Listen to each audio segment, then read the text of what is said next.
유아가 교육의 대상이라고 생각하지 않았던 시기부터 모든 유아가 교육받을 권리가 있고 무한한 가능성을 가진 존재라는 믿음을 가진 지금까지 전라북도 유아교육의 역사는 우리의 미래와 희망을 만드는 요람이 되었습니다.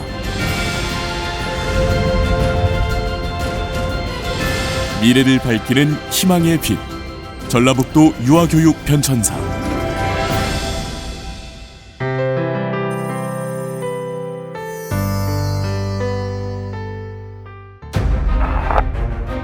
전라북도 최초 유치원은 일제강점기인 1909년 개원한 군산유치원이었습니다. 그러나 당시 군산유치원은 오로지 일본인을 위한 유아교육 기관으로 교사와 유아 모두 일본인이었기에 한국인은 언제나 일본인 다음이었습니다.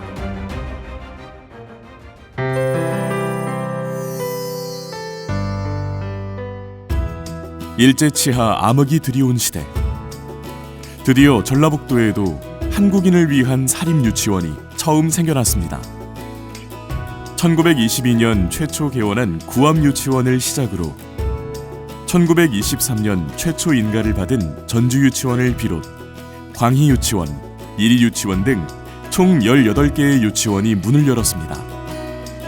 이 시기 유치원은 대부분 기독교 재단 설립으로 성경 공부와 찬송가를 통한 노래 율동과 유희를 가르쳤습니다.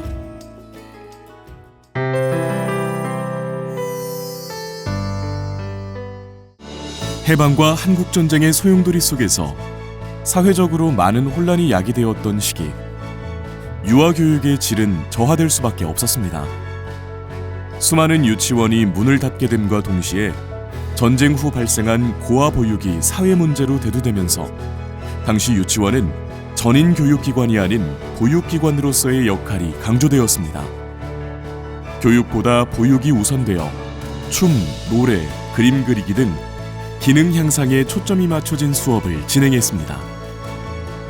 전라북도 내 14개 사립유치원 중 11개 유치원이 종교재단에 의해 설립되었으며 최초 국립유치원인 전주사범유치원, 지금의 전주교육대학교 부설유치원이 1960년 세워졌습니다. 전라북도 유아교육을 우선 간단히 한 문장으로 얘기하면 민족교육의 장으로서 출발해서 지금은 공교육기관으로서 자리 잡게 됐다, 이렇게 말씀드릴 수 있을 것 같아요. 우리나라 유치원이 다 그렇듯이 대한제국 말, 그 다음에 일제 치하에서는 구국운동의 한 일환으로 유치원이 민족교육의 역할을 했습니다. 그렇게 된 이유는 다른 학교과 달리 유치원에서만 한국말, 우리말을 쓸 수 있었어요. 그래서 유치원에서 우리말을 가르치는 것이 일종의 애국운동이 된 거죠. 그 시절에는 그냥 굉장히 열악했어서 수많은 유치원이 생겼다가 없어지기로 반복했습니다. 근데 이제 해방 후가 되면서 그 맥을 이어서 사립유치원들이 유아교육의 역할을 담당했습니다. 그 시절도 그렇지만 지금 많이 낮았지만 그 시절 유아교육이 아무런 국가적 지원 없이 우리나라 유아들을 위해서 교육해왔다는 것은 큰 교육에 중요한 역할을 했다고 볼 수 있습니다.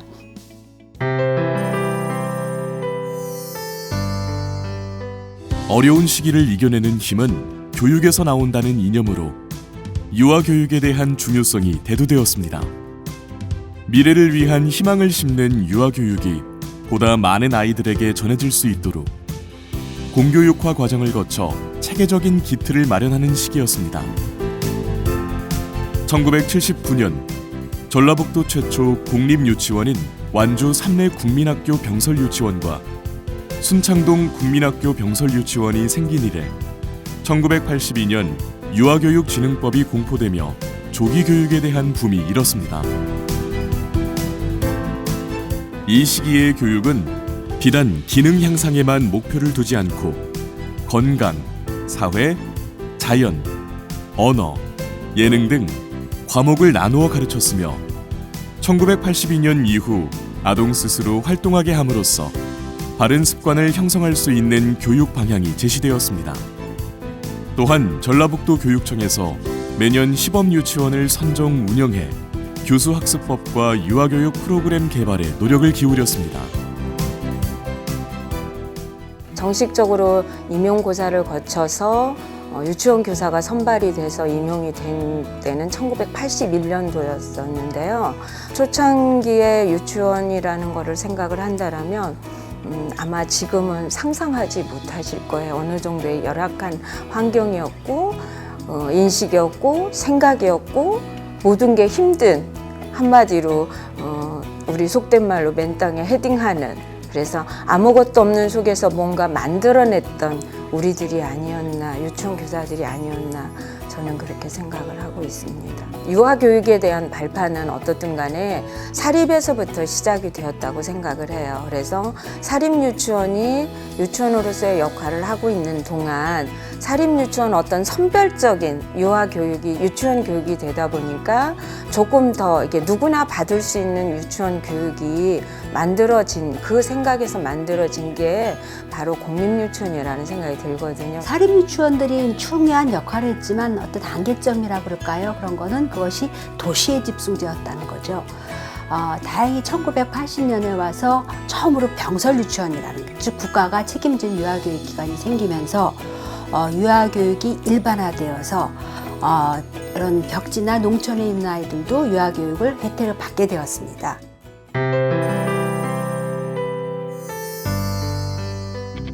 유아들이 무한한 잠재력을 가진 존재라는 믿음으로 유아교육에 대한 양적, 질적 발전이 함께 이루어진 시기로서 유아교육 6개년 장기계획 수립과 함께 유치원에 입학한 유아가 전체의 61.53%, 82,512명에 이르게 되었습니다. 기본 생활습관 중심 통합교육과정으로 수업이 이루어지며 다양한 교재 교구가 개발되고 효과적인 교수법에 대한 연구도 활발히 이루어졌습니다. 유치원 교원을 위한 연수가 확대되고 수업 공개회가 실시되는 한편 유치원 전공교사를 공채로 뽑는 시스템이 도입되었습니다. 뿐만 아니라 지금의 부모교육과 같은 유아모 교실도 열어 부모의 교육 참여를 이끌었습니다. 이제 80년대 조기교육이 붐이 일면서 이제 우리 유아들이 다른 나라의 이제 프로그램 옷을 입고 그냥 정말 이렇게 뛰어놀고 하는 것이 우리나라 정체성이 전혀 없이 그 활동하는 것이 저한테는 정말 그게 아쉬웠어요. 그래서 정말 결심을 했죠. 진짜 우리 아이들한테 우리 거, 정말 소중하게 우리 것을 이렇게 배우면서 우리 프로그램이 있게 만드는 것이 내 삶에서 진짜 중요한 역할이다라고 생각을 했기 때문에 그때 그 교재교구 아이들 놀거리가 없었기 때문에 교재교구 전시회가 되게 심했었어요. 그냥 해마다 이게 뭐 군부터 시작해갖고 도까지 해서 전국대회까지 나가는 경우가 생겼는데 그때 정말 열심히 해서 교재교구 전시회 나갔다 오면 한 8kg, 7kg가 빠졌던 것 같아요. 그 정도로 최선을 다해서 그렇게 한 덕에 이제 참 상당히 좀 많은 변화가 아이들한테 놀거리가 많이 생겼고, 전라북도가 사실상 전국적으로 따지면 그렇게 뭐 사회 경제적으로 강한 힘을 발휘하는 곳은 아닙니다. 그러나 전라북도에서 처음으로 그 영구 시범 유치원이라는 것이 지정됐는데 그것이 전국에서 전라북도였습니다. 그런 의미에서는 전라북도 유아교육이 다른 거는 제가 자신할 수 없지만 유아교육 면에서는 많은 사람이 사명감을 갖고 진취적으로 열심히 해왔다는 거.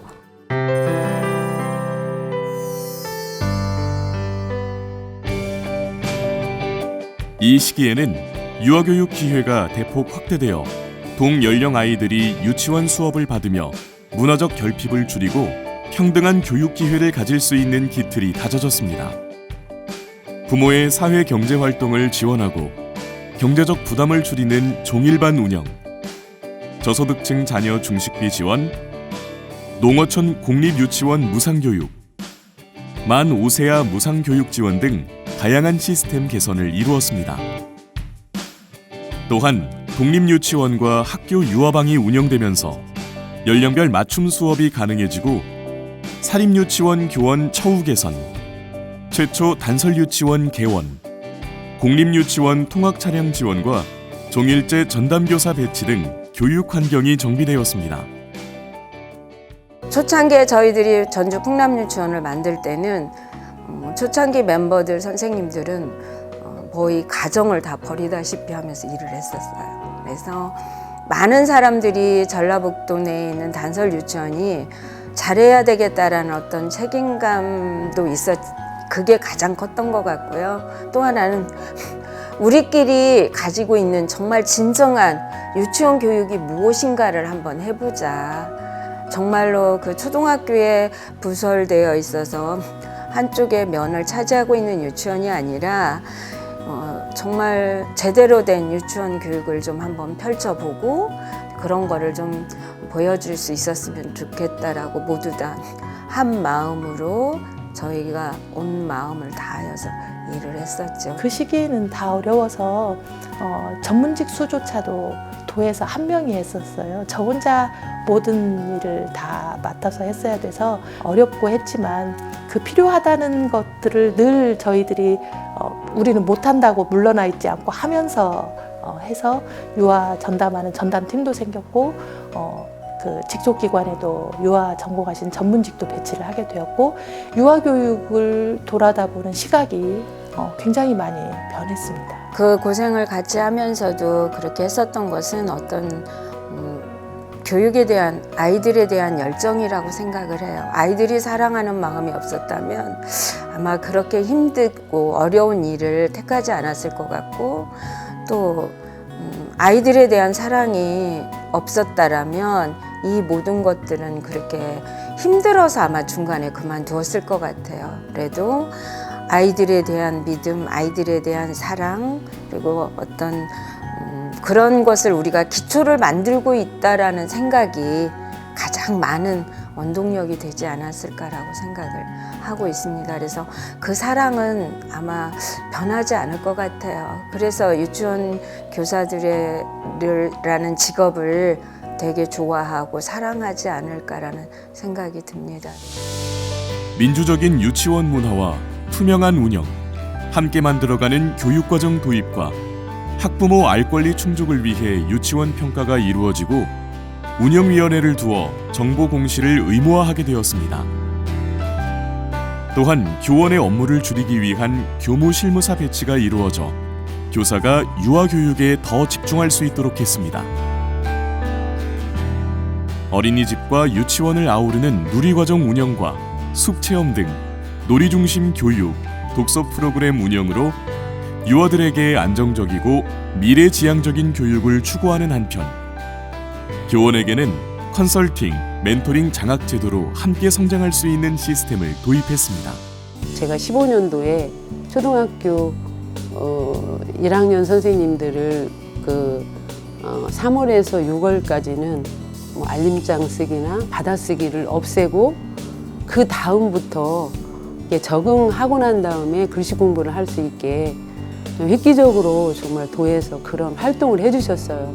그 덕에 저희가 놀이 중심으로 그 아이들 숲에 나가서 유치원 공립 같은 경우에는 주변에 상당히 넓은 자연 환경이 있기 때문에 그걸 중심으로 해서 놀이 활동을 전개할 수 있도록 하고 있고 지금 이제 유아교육진흥원에 와서는 그 활동을 이렇게 확산시키기 위해서 선생님들 연수를 체계적으로 이렇게 해나가고 있습니다. 2012년 전라북도 유아교육진흥원이 설립되고 그 이듬해 전라북도 교육청 유아교육팀이 신설되어 체계적인 유아교육 정책을 펼치고 유치원 현장을 제대로 도울 수 있는 창구를 열었습니다. 자, 2010년 7월 1일자로 전북교육감 일을 시작했을 때 그때 도교육청에는 유아교육팀도 없었고요. 유아교육 장학관도 없었습니다. 유아 특수팀으로 되어 있어요. 특수교육 전공자가 유아교육도 담당하고 있었습니다. 근데 지금은 학교교육과에 유아교육팀이 있고요. 그 팀장 장학관이 있고 또 장학사들이 있고 주무관들이 있고 이렇게 되어 있습니다. 나아가서 유아교육진흥원을 또 만들었죠. 이 기간 동안에 우리 전라북도 유아교육이 얻어낸 가장 큰 소득이 있다면 저는 이제 유아교육을 담당하고 있는 우리 원장, 원감, 그리고 선생님들, 그리고 유아교육 장학관, 장학사님들 이런 분들이 나 전라북도에서 유아교육을 담당하고 있는 사람이야 라고 하는 단단한 자존감을 확실히 가질 수 있게 됐다. 이것을 가장 큰 소득이라고 생각하고 있습니다. 우리가 말로는 뭐 유아 중심이고 체험 중심이고 놀이 중심이라는 이야기를 유치원 선생님들 입에서 엄청나게 많이 나오지만 유치원 아이들이 선생님이 실컷 놀렸다고 생각을 하는데 들어가면서 선생님 저희 언제 놀아요? 이것은 아이가 중심이 된 게 아니라 선생님 지시에 따라서 놀았다는 결론이라고 저는 생각을 해요. 그래서 아이들이 진짜 마음껏 뛰어놀 수 있는 그런 공간에서 그 선생님의 제재보다는 아이들이 중심이 돼서 놀이를 만들면서 놀 수 있는 천재들이거든요. 정말 이렇게 꺼리만 생기면 만들어내는 게 유아들이에요. 그래서 그런 아이들이 빛을 보면서 저같이 어른이 됐을 때 그 유치원 다닐 시절에 정말 나는 행복하게 잘 놀았어. 나는 그때 이 놀이를 했을 때 너무너무 재밌었어 라고 하면서 삶을 살아가면 참 좋겠다고 생각을 해요. 100년이 넘는 시간 동안 유아교육 역사는 끊임없이 변화해왔습니다. 전라북도 유아교육 과거와 현재는 유아들에게 꿈과 희망을 심어주기 위한 원대한 여정입니다. 무한한 가능성으로 행복을 느끼며 교육받아야 할 유아들을 위해 전라북도 유아교육 현장은 오늘도 쉬지 않고 뛰고 있습니다.